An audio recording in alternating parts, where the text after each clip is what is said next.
Selamat datang di Slick Talks, podcast Slick Flow untuk ngebahas tentang AI agent dan masa depan. Salam kenal, saya Rizky Snurhadi, selaku Marketing Strategist di Slick Flow Indonesia. Hari ini kita kedatangan satu tamu, klien kita yang udah cukup loyal juga ya, yang sudah menggunakan Slick Flow sekitar 1,5 tahun gitu ya. Ini ada Mas Ozzy dari Universitas Mercu Buana. Nah, sebelum aku lanjutin ke podcastnya, boleh dong Mas Ozzy kita coba kenal-kenalan dulu. Mas Ozzy boleh perkenalkan diri dan mungkin brief tentang Universitas Mercu Buana sendiri. Oke, pertama makasih ya Mas Rizky ya, aku udah diundang di sini. Sama-sama ya. Perkenalkan ya teman-teman semua, saya adalah Ozzy dan kebetulan saya dari Universitas Mercu Buana pastinya, dan awal kali Slick Flow hadir memang melalui tangan saya. Oke. Jadi kenapa sih kita milih Slick Flow tuh panjang ya. Cuma yang jelas adalah saya di sini juga mengelola Slick Flow sendiri, artinya mengelola CRM yang disistemi oleh Slick Flow itu sendiri.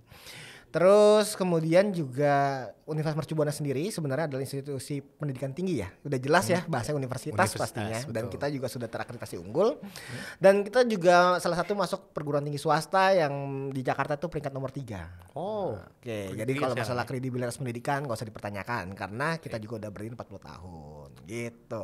Oke, thank you Mas Ozzy. Nah, walaupun mungkin Mas Ozzy ini udah klien Slick Flow yang sudah cukup lama, tapi untuk podcast hari ini kita nggak terlalu fokus untuk membahas penggunaan Slick Flow itu sendiri ya. Masih kita akan ngomongin AI secara umum gitu ya. Oke.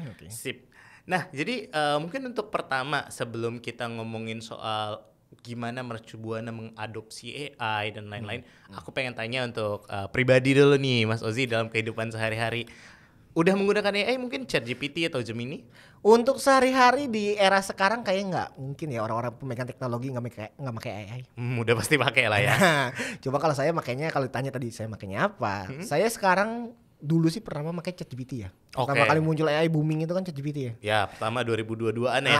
Terlepas emang AI sebelumnya yang udah ada beberapa dari platform, cuman yang paling booming itu adalah ChatGPT pertama kali dari OpenAI ya. Ya, OpenAI. Terus kemudian untuk saat ini saya menggunakan Perplexity. Oh, Perplexity, oke. Ya, Perplexity. Kenapa saya menggunakan Perplexity? Sebenarnya Perplexity ini menurut saya cukup menarik untuk bagi para orang-orang seperti saya yang suka menganalisa sesuatu kasus, menganalisa kemampuan website dan lain-lain, ada banyak hal gitu. Jadi sebenarnya use case utamanya untuk apa, Mas? AI itu sebenarnya kalau di saya untuk sebagai asisten saya sih. Oke, asisten pribadi ya. Asisten pribadi. Jadi kadang-kadang saya gini, saya kan memegang peranan digital marketing di Mercu Buana. Iya. Kadang kita bayar audit digital marketing mahal. Iya. Ya tapi kan terlepas itu kan emang auditor digital marketing ya punya ranah sendiri ya. Nggak bisa disamakan. Cuma kadang kami suka nih update informasi di website ataupun di Instagram. Nah, kadang kita suka minta si AI ini untuk menganalisa. Oke, tentang website. Tentang keterlihatan visibility si websitenya Mercu Buana, termasuk sosial medianya, terus termasuk kadang-kadang saya suka menanyakan tentang gimana masalah brand, komunikasi brandnya gitu kan. Nah, itu menjawab udah cukup konsisten dengan cara pola-pola tersebut gitu. Oke. Nah, ini menarik banget Mas Ozzy untuk kita lanjutin nih obrolannya gitu ya, karena Mas Ozzy sendiri udah menggunakan AI untuk analisis website misalnya. Betul. Tentunya sebelum ini biasanya dilakukan oleh digital agency gitu ya. Betul. Nah, ini relate banget karena banyak banget orang yang takut kehilangan pekerjaan karena AI gitu kan. Nah, Mas Ozzy kan berada di bidang pendidikan gitu ya. Betul. Di Universitas Mercu Buana. Nah, apa sih pandangan Mas Ozzy terhadap ketakutan orang-orang terhadap AI? Oke, untuk masalah ketakutan ini pertanyaannya udah sering banget dipertanyakan ya. Benar ke orang-orang ya. Sangat-sangat banyak, dan baik lagi ini bervariatif ya. Kalau kita lihat ada yang ngomong wah AI ini akan jadi ancaman, wah AI ini akan menjadi pokoknya merusak ekosistem kehidupan manusia lah. Lain ketakutan lain. Dan sebenarnya kalau dari sudut pandangku AI itu bukan menjadi sebuah ancaman bagi orang-orang yang bisa berkolaborasi dengan AI itu sendiri. Berkolaborasi ya, kata kuncinya berkolaborasi ya. Jadi aku nemuin beberapa artikel, ada salah satu artikel yang keluar dari World Economic ini. AI itu berkembang 5 tahun sampai 10 tahun yang akan datang itu akan menghilangkan sekitar 80 ribuan plus. Nah, boleh dicek ya sama teman-teman semua. 80 ribu plus lapangan pekerjaan akan hilang. Oke, 80.000 jenis pekerjaan. Iya, jenis pekerjaan ya. Kayak misalkan mungkin kalau kita sebut anggaplah ya telemarketing gitu. Itu kan pekerjaan ya. Itu satu pekerjaan gitu ya. Dan masih banyak hal pekerjaan lain. Pokoknya ada sekitar di total tuh 80 ribuan plus lah. Oke. Dan tapi akan menciptakan sekitar 75 ribuan, kurang lebih ya, ini kurang lebih, lapangan pekerjaan baru. Oke, pekerjaan baru yang ada akibat AI. Iya, jadi artinya hanya berkurang ya 5.000 ya, 75 ke 80. Ya sosok lah 5.000 ya, 10.000 lah ya. Apa yang membedakan pekerjaan baru ini? Apa yang membedakan? Otomatis kita gini, kalau kita bahas ancaman AI, kita akan membahas mungkin pekerjaan-pekerjaan yang sifatnya mengulang. Apa namanya, repetisi ya. Repetitif task repetitif gitu ya. Jadi yang sifatnya mengulang. Contohnya ya, aku ambil contoh kalau di dalam kasus pelayanan, kadang-kadang suka ada banyak yang menanyakan hal-hal tentang produk dan itu aja pertanyaannya. Aku ambil studi kasusnya adalah Universitas Mercu Buana. Di Universitas Mercu Buana tuh umumnya konsumen itu atau calon mahasiswa kita itu bertanya seputar biayanya berapa. Ya pasti. Itu pertanyaan yang selalu berulang setiap calon mahasiswa. Nah, hal-hal seperti itu bisa digantikan oleh AI. Ya. Iya kan, oleh AI itu sendiri ya. Iya. Nah, kenapa butuh AI? Loh, kalau masalah tampil biaya itu doang kan bisa ditampilin aja. Iya dong, logikanya gitu dong.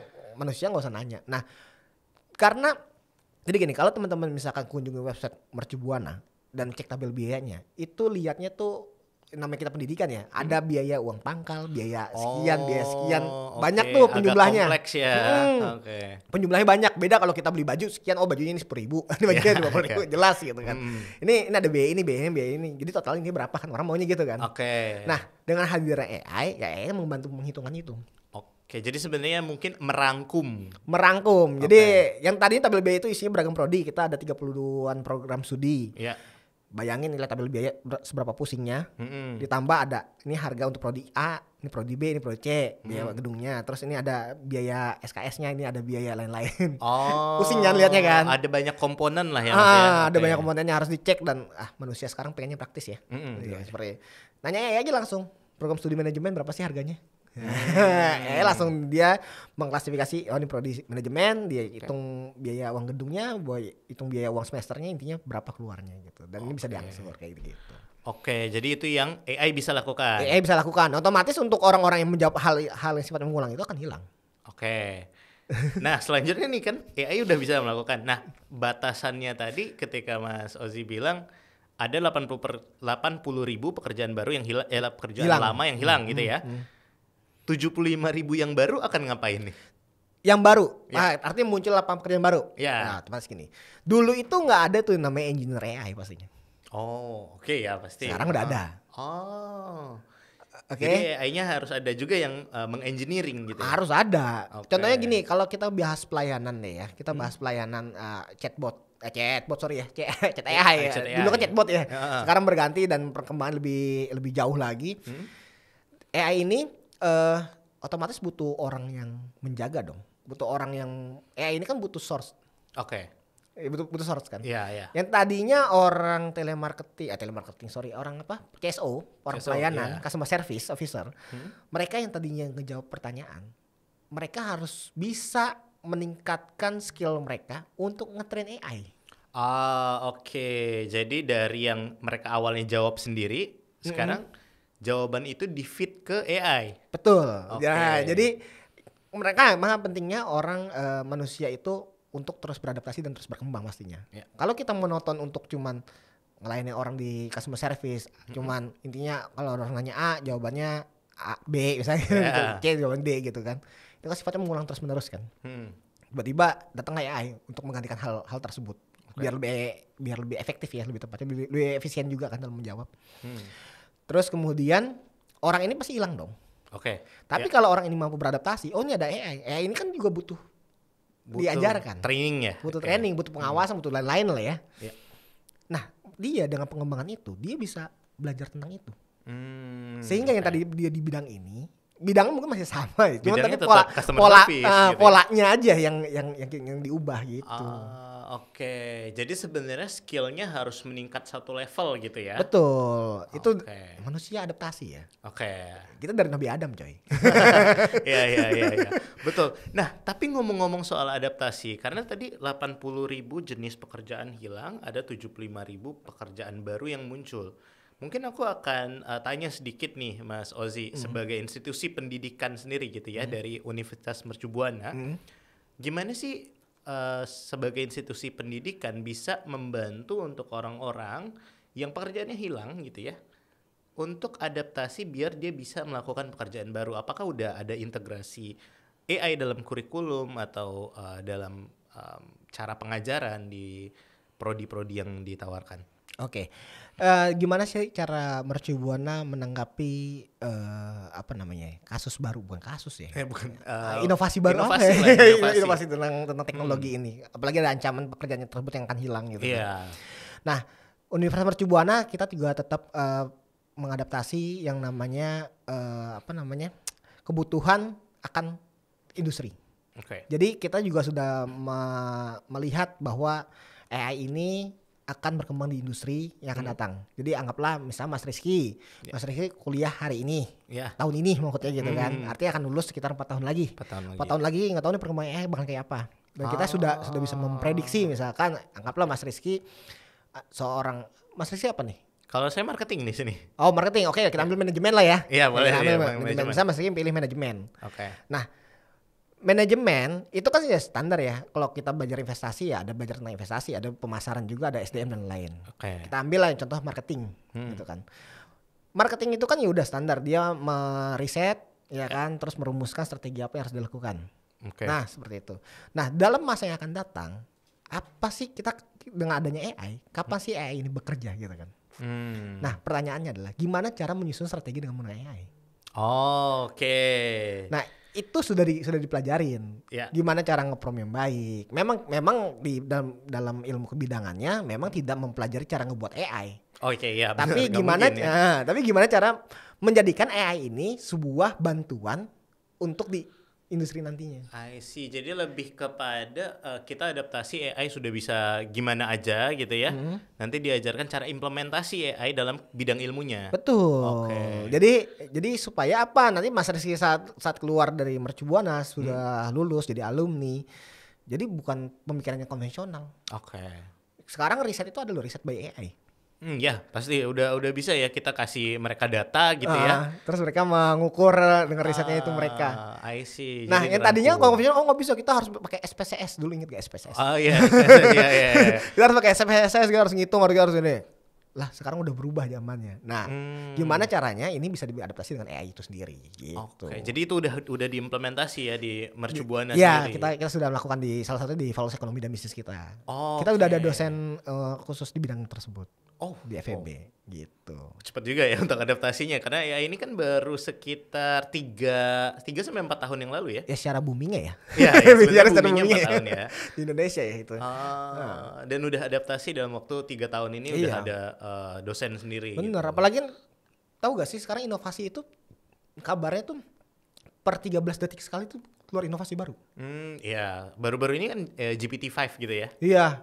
GPT baru keluar berapa, sekarang udah 5 ya sekarang. Iya, udah 5. udah 3 tahun yang lalu, sekarang di GPT 5 gitu ya. Terus ChatGPT udah keluar ya, oke, bisa jawabannya bagus dan lain. Sekarang udah taunya si Gemini udah bikin gambar. Oh iya. Nggak taunya udah bikin video. Iya, Gemini udah video. Akhirnya beragam kan dalam waktu kurang dari ini. Inovasi itu terus berkembang dengan cepat. Nah, institusi pendidikan juga jadi PR tuh saat itu. Jadi kayak lah kita gimana harus memprediksi suatu teknologi yang dimana kitanya juga tidak berinovasi, ya gimana caranya? Nah, nah ini smooth nih Mas Ozi. Karena gini, sebenarnya aku pengen tanya juga karena UMB sendiri sebagai klien Slickflow udah implementasi AI-nya ya. Aku kemarin udah dapat info juga dari customer success team kita, udah deploy AI-nya di Instagram gitu ya, untuk jawab pertanyaan-pertanyaan yang masuk ke situ. Nah, aku pengen tanya mungkin lebih kepada tantangan gitu ya, Mas Ozi. Mas Ozi punya ide, oke, kita implementasi AI pakai Slickflow di Instagram. Tapi ada nggak sih tantangan-tantangan yang Mas Ozi hadapi ketika Mas Ozi pengen implementasi AI ini gitu untuk ya tentunya ngikutin tren perkembangan zaman gitu kan. Mas Ozi merasa UMB harus pakai AI, tapi gimana implementasinya, Mas? Oke. Pertama kita harus tahu dulu gimana cara AI itu bekerja. Oke. AI itu kan bekerja dia dengan scraping data ya. Cari data A, B, C dikumpulin sama dia, nanti ada pertanyaan dia akan menganalisa jawaban apa yang cocok akan diberikan kepada si user. Si penanya tadi ya. Oke. Nah, jadi Slickflow oke lah sudah menjadikan platform AI tersebut. Sudah ya AI udah ada gitu maksudnya. Nah, kesulitannya kita adalah kita mengumpulkan source-nya. Oh, iya tentunya itu tetap di individu gitu ya, tetap di company yang harus provide. Walaupun website udah ada. Oke. Tapi kan tidak mencakup semua ya, Mas. Oke. Ya, apalagi kita industri sekelas Mercubuana, perguruan tinggi yang dimana butuh pendekatan personal juga dalam sisi pelayanan. I see. Nah, kadang-kadang pun juga pertanyaan orang menarik-narik. Kayak misalnya gini, gimana cara, ada salah satu yang memang belum ditampilkan di website ya, itu adalah misalkan cara pembayaran kalau sudah jadi mahasiswa. Oh, karena website fokus ke penerimaan siswa baru. Iya, dan ada informasi-informasi lain sih. Cuman tapi yang kita tuh di website, saya ambil contoh kelemahannya di website Mercubuana salah satunya adalah tidak ada cara atau nomor rekening untuk pembayaran mahasiswa. Nah, AI ketika scraping data ke website Mercubuana, ada orang menanyakan itu, dia nggak bisa jawab. Oke, betul. Karena belum terdokumentasi. Nah, gitu makanya kita harus ngecek lagi nih, kita harus ngetrain lagi AI-nya kan. Oh, ini dia kurang informasi, ini kita tambahkan informasi, kita kasih makan. Nah, source-nya ini yang saya maksud agak sulit gitu dapetinnya. Oke, ya karena memang benar Slickflow kan sebagai platform gitu ya, platform yang bisa nge-training AI agent dan deploy ke WhatsApp, Instagram dan lain-lain. Tapi untuk menyediakan sumbernya itu up to PIC-nya masing-masing. Iya betul, apalagi gini loh Mas. Misalkan Mas nanya ke saya, kalau kita interaksi antar personal kan gampang ya. Masnya nanya, Mas Oji, saya niat banget nih, saya mau nerusin perusahaan bapak saya. Perusahaan bapak saya bergerak di bidang misalnya pertanian. Kira-kira saya masuk jurusan apa ya? Kan nggak ada di sumber website. Oh iya itu udah levelnya konsultasi. Iya, levelnya konsultasi. Nah, itu harus butuh pendekatan personal dan kita harus ngetrain AI. Gimana caranya? Lu kalau ada pertanyaan-pertanyaan seperti itu, lu kasih ke agen. Nah, itu dia nih tepat banget Mas Ozi. Ini yang aku pengen agak lebih dalam gitu ya. Aku inget nih waktu itu kita pernah webinar bareng khusus industri pendidikan gitu ya. Kalau aku nggak salah kemarin kita kedatangan 2 guest, itu ada Mas Ozi sendiri dan juga ada Bu Ria dari Kipina. Ya, itu. Di situ aku ingat banget ada presentasinya Mas Ozi yang ngomongin tentang high involvement dan low involvement product gitu. Dan Mas Ozi cerita bahwa education atau pendidikan ini adalah high involvement product sehingga orang-orang perlu pendekatan yang lebih lama, yang lebih konsultatif gitu ya terkait pembelian produk ini gitu ya. Tentunya mau daftar ke Universitas Mercubuana butuh tanya-tanyanya lebih panjang dan mungkin butuh konsultasi yang kompleks. Tapi sekarang Mas Ozi di UMB sendiri udah deploy AI nih di Instagram dan juga kayaknya soon WhatsApp gitu ya. Gimana nih Mas Ozi, kan katanya high involvement product kan harus konsultasi, tapi kok yang dipakai AI gitu? Oke. Saya bisa jawab ya? Ya, silakan Mas Pertama Ozi. gini, kita itu harus menyadari batasan-batasan. Tadi kan sudah di note di awal kita pentingnya berkolaborasi. Kolaborasi dengan AI. Berarti kalau namanya kolaborasi ada batasan. Nggak mungkin dong kalau kolaborasi nggak ada batasan. Yang ada namanya bukan kolaborasi. Kalau Mas Rizky bisa semuanya nggak ada batasan, nggak ada kolaborasi. Berarti diganti gitu ya. Berarti diganti. Nah, ini pentingnya kalau kolaborasi dengan AI itu sendiri. Jadi makanya AI jangan jadi ancaman ya. Ingat, jadi kolaborasi. Kolaborasi dengan AI. Oke. Jadi kenapa sih Mercubuana memutuskan untuk menggunakan AI di dalam ekosistem pelayanan kita? Pelayanan konsultan kita. Konsultasi kita. Konsultasi pendaftaran tadi ya. Nah, di dalam kan kita sudah merangkak nih. Selama UMB berdiri ini banyak banget nih orang-orang mempertanyakan ya kan. Mempertanyakan kayak misalkan tabel biaya. Tabel biaya. Baik lagi ya tadi kayak misalnya biaya, fasilitasnya apa aja, atau mungkin kurikulum silabus dan lain. Itu sifatnya kan berulang-ulang. Setiap orang akan menanyakan hal yang sama. Iya sih, pasti orang mau daftar universitas tanya biaya dulu ya. Iya. Nah, Untuk itu AI dibutuhkan. Oke. Jenuh juga loh jadi orang ngejawabnya. Oh biaya ya udah ngitung lagi, kalkulator lagi, ngasih lagi, hitung lagi, terus berulang. Ya. Dan bayangin ngabisin waktu satu orang untuk ngitungin tabel biaya butuh waktu 1 menitan. Oke. Iya. Untuk merinci. Hmm. Ya coba aja Mas Rizky bayangin. Orang nanya yang satu manajemen, yang satu nanya teknik informatika, yang satu nanya sistem informasi. Oke. Iya pasti harus buka banyak sumber gitu ya. Ya nanti pas nanya manajemen tulis nih, oh ini harga BP pokoknya, ini angsurannya, ini ininya, ini angka sekian, total sekian. Oh, emang sih bisa di template gitu kan. Iya, iya. Tapi kan template-nya dengan beragam logik.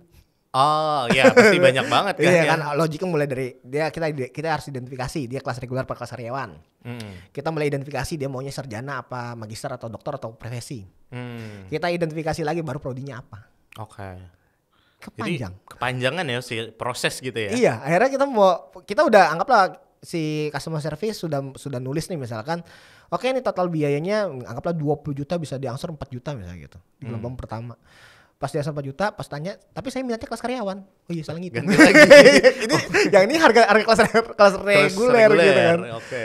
Itu kan akhirnya memakan waktu tuh buat satu orang aja udah capek ngitungin, taunya salah ini pula gitu kan. 1 menit lagi tuh. Nambah lagi 1 menit lagi. Nah dengan ada Oke. bantuan AI, kita tuh bayangin di Mercu itu kita ada inbound chat itu bisa nyampe 100 orang lebih sehari. Wow. Dengan agen yang terbatas pastinya di Mercubuana. Hmm. Nah dari 100 itu 100 itu sebenarnya hitungannya bagi beberapa industri masih dikit ya. Iya sih. Kalau retail bisa ribuan gitu ya. Nah, cuma kan menariknya gini, yang ngechat ke Mercubuana tujuannya untuk konsultasi soalnya. Ya. Nah itu yang membuat waktu jadi lebih panjang time span-nya. Oh, oke. Kalau retail mah gampang ya, dia cuma nanya, "Saya mau mesin cuci merek ini," gitu kan. Ada stok nggak? Ada stok gak? Ada, ya udah berapa harganya? Ya udah cocok masuk kirim. Iya, Selesai. iya. Iya kan? Betul. Nah, kalau industri pendidikan, harga berapa? Sekian. Kelasnya gimana? Ini. Fasilitasnya gimana? Dosennya kayak apa? Kurikulum apa? Panjang banget. Oke, itu di bagian konsultasi Iya. gitu ya. Nah, ada makanya jadi biar si para agen-agen ini bisa fokus untuk melayani konsultasi secara personal. Oh, oke. Nah. Jadi batasan. Nah AI ini kan dia akan mengurus si hal-hal yang sifatnya berulang-ulang kan. Ini biar AI terus. Baru mereka ketika sudah AI ini kan mampu menilai ya Slick Flow. Oh ini orang atensinya tinggi nih.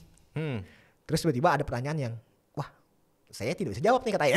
Oh, iya. Lemparlah ke agen. Nah agennya baru tuh pasti yang nggak bisa jawab kami akan buat itu yang memang sifatnya untuk konsultasi. Oke. Karena kami menyiapkan source-nya memang yang sifatnya berulang ya. Kayak misalkan biaya itu yang sifatnya berulang, fasilitas UKM dan lain-lain, dan kurikulum, silabus dan lain-lain itu sifatnya berulang. Oke. Nah, ketika orang sudah mulai dia masih nanya silabus masih bisa dijawab sama AI. Dia nanya biaya masih nanya sama AI. Tapi ketika dia sudah menanyakan tadi saya ingin melanjutkan perusahaan bapak saya di Industri pertanian. Industri pertanian, kira-kira saya cocok kemana nih? Gitu kan. Oke, mungkin kalau kerangkum berarti batasannya ini AI menjawab pertanyaan objektif gitu ya, yang udah tahu jawabannya yes or no gitu ya. Iya, betul. Oke, tapi kalau udah ke pertanyaan yang subjektif itu baru dilempar ke agen. Dilempar ke agent. Oke. Nah, menariknya Slick Flow itu sebenarnya menurut saya. Karena Saya sih juga nggak tahu ya kalau di luar kayak apa ya. Cuman tapi kalau Slick Flow tuh dia si AI itu mengerti akan kapan nih konsumen akan diarahkan ke agen. Oke, jadi konteks dari pertanyaan itu Betul. dia bisa menilai dulu ya. Dan jadi si agen pun juga nggak keteteran ya pastinya ya. Ya. Bayangin orang nanya tabel berkali-kali kan. Yang tadi dia bisa fokus pendekatan secara personal tentang orang konsultasi lebih jauh dan bisa closing. Tapi karena ada pertanyaan kalau tanpa ada AI, jadi juga harus kepecah dengan jawaban-jawaban yang sifatnya monoton ya. Oke. Ya maksudnya yang gitu-gitu aja gitu. Dan kan bosan ya manusia pastinya. Apakah ini sebenarnya bagian dari adaptasi juga Mas Ozi gitu? Kalau dulu dia akan fokus untuk ngejawab pertanyaan-pertanyaan yang sifatnya dasar, tapi sekarang dia agent ini, human agent, harus bisa menjawab pertanyaan-pertanyaan konsultasi kayak tadi itu. Sebenarnya standar ya kalau di dalam Mercubuana itu sendiri ya. Yang namanya human agent ini sudah dibekali gitu. Udah pasti dibekali untuk konsultasi. Ya kan konsultasi bukan untuk psikolog ya, beda ya. Iya beda-beda. Okay. Tapi kalau untuk konsultasi jurusan apa tadi sebenarnya udah gitu ya. Udah. Dan baik lagi ya. Itu kan cerdasannya hampir menyerupai seperti manusia ya. Ya kita artinya lebih cerdas pada AI juga. Oh. Ya jadi kalau ada pertanyaan logikanya gini Mas Rizky, kayak Mas Rizky pengen jadi pengganti usaha bapaknya di bidang pertanian misalnya gitu kan. Ya kita kan secara langsung juga berpikir ya, oh bisa ngambil manajemen. Karena di Mercu nggak ada pertanian, pasti kita akan alihkan. Oke. Kenapa manajemen ya kan? Nah jawabannya gampang, logika aja. Nah, kan ngurus perusahaan kan, ada karyawannya kan. I see. Jadi itu sebenarnya logika-logika yang mungkin bisa dilogikakan manusia tapi AI belum bisa. Belum gitu bisa. Ya? Karena AI sebenarnya bisa, tapi kan harus source-nya itu harus ada. Oke. Nah, iya, kelemahan bener, kita bener. kan yang market high involvement ini kan kita nggak punya source yang seperti sampai sebebas itu. Oh, oke. Jadi kalau misalnya harus itu di handle AI, source-nya harus sebanyak mungkin kemungkinan yang ada gitu ya. Iya, dengan beragam potensi. Oke, Dan oke, bahkan sebenarnya kalau kita bahas anggaplah nanti Mas Rizky akan menggantikan bapaknya di industri pertanian gitu kan. Logikanya kan beragam, bisa teknik mesin bisa. Iya benar juga sih. Iya kan? Jadi harus yang penting ada jawaban yang bisa dilogikakan sebenarnya. Iya. Ya. Tinggal arahnya Pak. Kan akan pertanyaan lebih jauh ya. Iya betul. Pertanyaan lebih jauh adalah kita akan menanyakan feedback balik lagi. Pertanyaannya pertanyaan apa? Iya kan? Terus kemudian mau menguasai di bidang apanya? Oke. Apa marketnya? Atau teknik di dalam pertaniannya tentang cara penyiramannya, apa perpupukannya, whatever lah ya. Atau cara menggait konsumennya, apa cara membangun brandnya. Iya sebenarnya pertanyaan itu bisa beranak gitu ya. Iya bisa beranak. Nah AI kan nggak bisa sejauh itu, kecuali source-nya ada ya. Iya. Nah kita yang buat source-nya, yang pusingan. Iya benar. Sebelum itu muncul di dalam sebuah pertanyaan ya kita nggak akan pernah bisa berpikir ke arah sana gitu. Karena permutasi gitu ya. Iya. Dari satu mau melanjutkan perusahaan bapak di bidang pertanian itu bisa beranak lagi jadi 10. Ada yang mungkin meneruskan usaha bapak di industri perikanan. Terus ada yang mungkin peternakan gitu. Beda-beda semua ya. Iya beda-beda semua dan logika itu harus kayak wah parah sih itu mah. Makanya kalau apa namanya? High performance. Ya ini kan kita produk yang gimana ya, yang bukan kayak produk retail yang intinya barang ini harga sekian, spesifikasinya sekian, udah orang tidak banyak tanya. Intinya banyak tanya mungkin lebih ke arah saya mau mesin cuci yang ada air panasnya dong. Tapi ada spesifikasinya itu kan. Iya itu masih bisa diprediksi. Iya. Terus kayak saya mau yang konsumsi listriknya hemat. Ya, tinggal ngurutin di antara semua jenis mesin cuci yang ada di dalam list produk inventory, mana yang paling hemat secara wattnya kan. Oke, betul. Nah, tapi kalau pendidikan ya. saya mau kira-kira gimana jawaban? Karena jauh ya untuk mencapai itu ya. Oke. I see. Kalau itu mungkin pertanyaan terakhir untuk aku hari ini. Boleh. So, mungkin thank you banget Mas Ozi ini insight-nya daging banget gitu ya.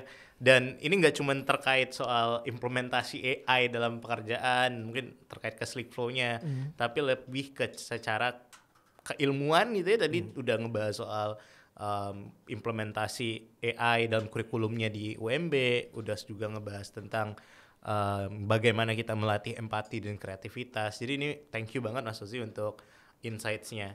Nah mungkin untuk sesi kali ini kita sampai di situ aja. Thank you buat teman-teman yang udah nonton podcast ini dari awal sampai habis. Dan kembali thank you Mas Ozi. Yes. Sampai jumpa dan tunggu episode kedua kita selanjutnya. Thank you.